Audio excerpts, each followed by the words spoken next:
¿Alguna vez has sentido que hay algo más en las páginas de la Biblia? Profundiza con nosotros en cada episodio. Exploramos historias, revelaciones y lecciones prácticas que transforman tu vida. Estás escuchando Algo Más en la Biblia. Comenzamos. Bienvenidos a esta exploración personalizada.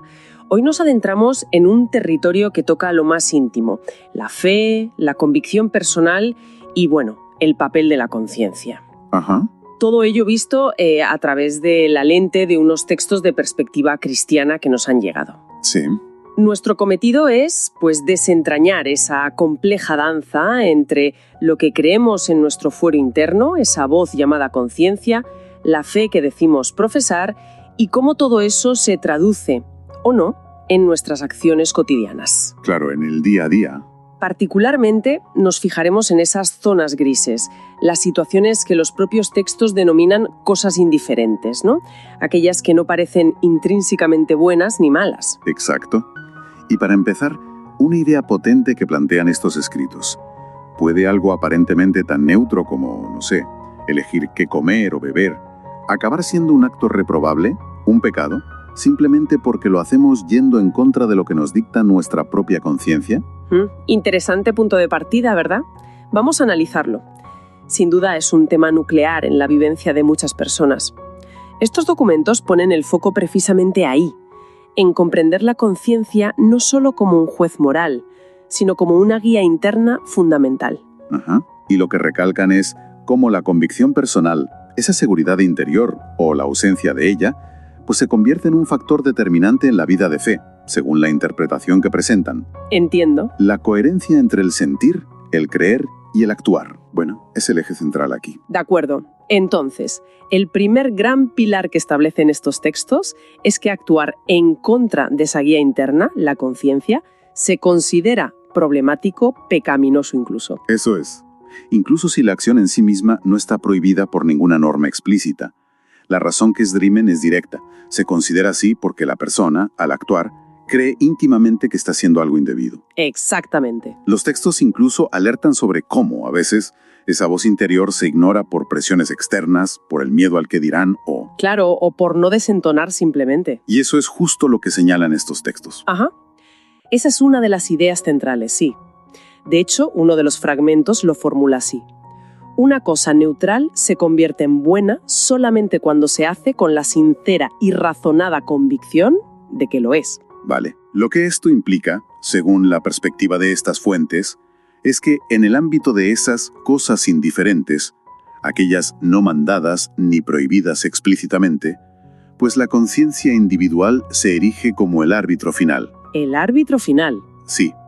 Nadie más puede dictaminar por otro en esos asuntos. Cada persona debe discernir ante su propia comprensión de Dios, ¿no? Claro. Para reforzar esto, los textos aluden a un pasaje bíblico, Romanos 14:23, que viene a decir que quien come algo dudando de si es correcto o no, ya se está autocondenando. Vaya. Porque su acción no nace de una convicción firme, de fe. Y esa palabra fe es crucial aquí, porque tal y como la usan estos escritos en este contexto, parece ir más allá de la simple creencia en principios generales. ¿Podemos precisar qué entienden por fe exactamente en relación a estas acciones cotidianas? Es una excelente pregunta, porque es clave para entender el argumento. A ver, en este contexto específico, y basándonos estrictamente en cómo lo desarrollan estos textos, fe no se refiere tanto a la doctrina o al creer en Dios de forma abstracta, sino a tener la plena convicción, la seguridad interna y razonada de que una acción particular que vamos a realizar es correcta, que es aceptable ante Dios y que no contraviene ni su voluntad revelada ni nuestra comprensión honesta de ella. Entiendo.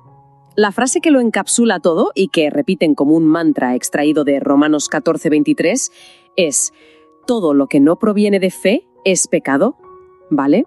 Eso cambia bastante la perspectiva habitual. Entonces, fe aquí funciona casi como sinónimo de, integridad personal ante Dios o actuar con convicción sincera. Eso es. Muy bien dicho. No se trata solo de creer que Dios existe, sino de actuar con la convicción de que esto que estoy haciendo es correcto a sus ojos. Fascinante cómo se enfocan la motivación y la certeza internas. Exactamente. La interpretación que ofrecen estos escritos sobre ese pasaje de Romanos es que fe opera ahí como equivalente a conciencia tranquila, convicción personal u opinión formada sinceramente. Ponen como ejemplo la figura del hermano débil, mencionada en esa misma carta bíblica. Se refieren a alguien cuya conciencia, quizás por falta de conocimiento o por una sensibilidad particular, los textos dicen mal enseñada. Sí. Aunque podríamos interpretarlo como no plenamente informada, pues le lleva a tener escrúpulos sobre asuntos que en realidad son permisibles dentro del marco cristiano. Como comer ciertos alimentos, por ejemplo. Justo, como comer ciertos alimentos antes prohibidos por la ley judía. Entiendo. Entonces, si esa persona, el hermano débil, come ese alimento que considera incorrecto, aunque objetivamente no lo sea, según la teología que manejan estos textos, estaría actuando mal. Según la lógica presentada en estos documentos, sí. Pecaría no porque el alimento sea malo en sí mismo, sino porque estaría violando su propia conciencia. Claro. Que es la herramienta que tiene para guiarse moralmente en ese momento. Ahora bien, y esto es muy importante, los textos hacen dos salvedades cruciales para evitar malentendidos. A ver. El hecho de que alguien crea erróneamente que algo permitido es malo, no convierte esa cosa en mala objetivamente. La realidad externa no cambia por una percepción subjetiva equivocada. ¿De acuerdo? La percepción no altera la naturaleza de la cosa en sí. Y la segunda salvedad. La segunda es la inversa, y es aún más crítica. Creer sinceramente que algo que sí es objetivamente malo, prohibido por principios morales o mandatos claros, es bueno, no lo convierte en bueno. Ah, claro. Quien actúa mal, aunque esté convencido de que actúa bien, sigue actuando mal, y es responsable de ello. Aquí los textos son tajantes y ponen un ejemplo histórico muy potente. Saulo de Tarso, antes de ser Pablo. Exacto, antes de convertirse en el apóstol Pablo. Él persiguió ferozmente a los primeros cristianos, creyendo honestamente que así servía a Dios y defendía la tradición. Cierto. Los textos citan Hechos 26, donde el propio Pablo relata cómo hizo muchas cosas contra Jesús de Nazaret, convencido de que debía hacerlas. Su sinceridad no excusó la maldad objetiva de sus actos. Ahí está la línea divisoria que mencionabas antes. La fuente parece decir que la conciencia subjetiva es la guía en lo permitido o neutro. Eso es. Pero no puede anular lo objetivamente incorrecto. Es una distinción fundamental para no caer ni en el legalismo extremo ni en un subjetivismo total, ¿no? Precisamente. Y esta reflexión sobre la conciencia y la convicción lleva directamente a otro concepto que abordan los textos, la libertad en Cristo. Explican que para el creyente esta libertad implica, entre otras cosas, estar liberado de las restricciones ceremoniales y dietéticas de la ley mosaica. Pero, cuidado, advierten inmediatamente, esta libertad no es un cheque en blanco. Claro, la libertad raramente es absoluta. ¿Cuáles son esos límites que marcan los textos? Principalmente dos, y ambos derivados del principio del amor. Primero, la libertad personal no debe usarse de manera que cause daño espiritual a otra persona. Al hermano débil, por ejemplo. Exacto, especialmente a alguien con una conciencia más sensible o menos formada. Hacer algo que, aunque permitido para uno, provoque que otro tropiece en su fe o actúe contra su conciencia, bueno, pues es un mal uso de la libertad. Entendido. ¿Y el segundo límite?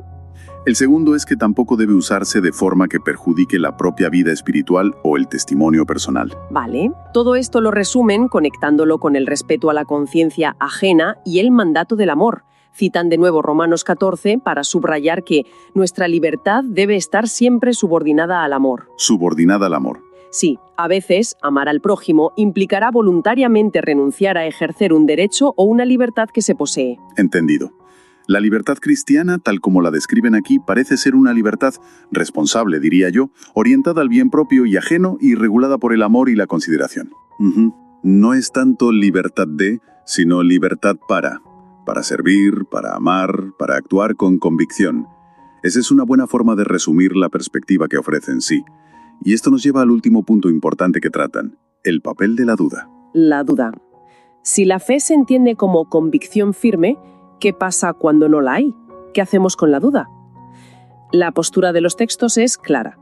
La duda sobre la rectitud de una acción, sobre si agrada o no a Dios, debe funcionar como una señal de stop. Una señal de stop. Una invitación a detenerse y no actuar. Pero, ¿por qué le dan tanta importancia a esa duda en el contexto de las acciones? Podría pensarse que, a veces es mejor actuar y luego, si acaso, pedir perdón. Ya, pero la razón que exponen es teológica y psicológica a la vez. Desde su perspectiva, la duda persistente sobre si algo es correcto ante Dios indica que podríamos estar a punto de ignorar o contradecir esa guía interna, la conciencia. La guía que mencionabas antes. Exacto, que ellos consideran un instrumento a través del cual el Espíritu Santo orienta al creyente. Actuar a pesar de esa duda, según argumentan, implica que se está priorizando el deseo personal, la conveniencia o la presión externa. Ya veo. Por encima de la búsqueda sincera de la voluntad de Dios, tal como uno la percibe. Aquí es donde conectan de nuevo con la idea inicial. Enfatizan que el problema, el origen del pecado en estas situaciones, no reside únicamente en la acción externa en sí, Que podría ser neutra. sí, sino en la disposición interna con la que se realiza. Si la acción nace de la duda, de la falta de convicción y fe, su raíz misma está viciada, porque no busca honrar a Dios con integridad. Eso pone el foco de una manera muy intensa en la motivación y el estado interior.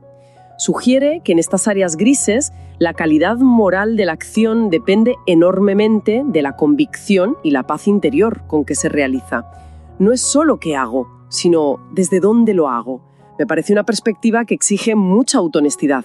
Requiere sin duda una introspección constante. Y los textos insisten en que esto no es solo una teoría aplicable a dilemas alimentarios del siglo I. Claro, hay que llevarlo a la práctica. Intentan llevarlo a la práctica diaria del creyente actual. Argumentan que este principio de actuar desde la fe, entendida como convicción, y respetando la conciencia propia y ajena, se aplica a todas las esferas de la vida. Por ejemplo, Pues decisiones en el trabajo, cómo gestionamos nuestras finanzas, las relaciones personales, el entretenimiento, el uso del tiempo, en fin, todo. entonces, ¿cuál sería la aplicación práctica general que propone en estos escritos para el día a día, más allá de ejemplos concretos? Bueno, la llamada fundamental que se desprende es a esforzarse por vivir de tal manera que todas las acciones, en la medida de lo posible, surjan de una convicción clara y de una fe robusta. Evitar esa zona gris de duda, ¿no? Eso es, no vivir en una zona gris de duda o ambigüedad moral autoinducida. Para ello, referencian otro pasaje bíblico, Corintios 10:31, que exhorta a hacerlo todo, comer, beber o cualquier otra cosa, para la gloria de Dios. Ajá. Interpretan que esto implica actuar siempre con la seguridad y la convicción de que nuestras elecciones son justas, buenas y honran a Dios según nuestro mejor entendimiento. Y por supuesto, reiteran constantemente ese equilibrio delicado entre ejercer la libertad personal y practicar el amor al prójimo. El equilibrio entre libertad y amor. Visible si se percibe que puede causar daño a la propia conciencia o a la de otros. Se trata, en resumen, de cultivar una vida íntegra y consciente delante de Dios. Bien, creo que hemos conseguido desgranar las ideas centrales de estos textos. Por un lado, está esa llamada a ejercer la libertad que se considera otorgada en Cristo, pero no de cualquier manera, sino con una conciencia limpia, bien informada y sensible. Una conciencia que actúa como guía y que debe estar alineada con la fe, entendida aquí como esa convicción personal profunda de estar haciendo lo correcto. Justo. Y por otro lado, la relevancia que le dan a la duda, no como un fracaso, sino como una señal de advertencia crucial que nos dice: párate, reflexiona, busca claridad antes de seguir. Exacto, esos son los ejes principales. Y quizás, para cerrar y dejar algo en qué pensar a quien nos escucha, podríamos partir de la conclusión a la que llegan los propios textos y darle una vuelta más. A ver. Estos escritos instan a que, ante la duda, se busca activamente la claridad y la paz que, según afirman, provienen del Espíritu Santo. Si aceptamos esa premisa como válida dentro de este marco, Sí. una pregunta interesante para la reflexión personal podría ser: ¿cómo podemos aprender a distinguir entre una conciencia genuinamente sensible y preocupada por hacer lo correcto ante Dios y lo que a veces podría ser un exceso de escrúpulos? Buena pregunta. ¿O una especie de legalismo autoimpuesto? ¿O incluso un temor infundado que nos paraliza innecesariamente en el ejercicio de nuestra libertad responsable? Esa es una pregunta muy pertinente. Y difícil de responder, me imagino. Sí, porque plantea la cuestión de la madurez espiritual y el discernimiento, cómo diferenciar la voz auténtica de la conciencia que nos guía hacia la integridad, de otros ruidos internos como la ansiedad, el perfeccionismo o la influencia de criterios ajenos no bien asimilados. Claro. No es una respuesta sencilla, ¿eh? Y probablemente sea parte de un proceso continuo de crecimiento en la fe, el autoconocimiento y la comprensión. Es una invitación, creo yo, a una autoevaluación honesta y constante sobre las verdaderas motivaciones detrás de nuestras convicciones. Envíenos sus sugerencias y comentarios a nuestro correo electrónico ministerio@jesusislife.net. Este programa es una producción de Jesus is Life.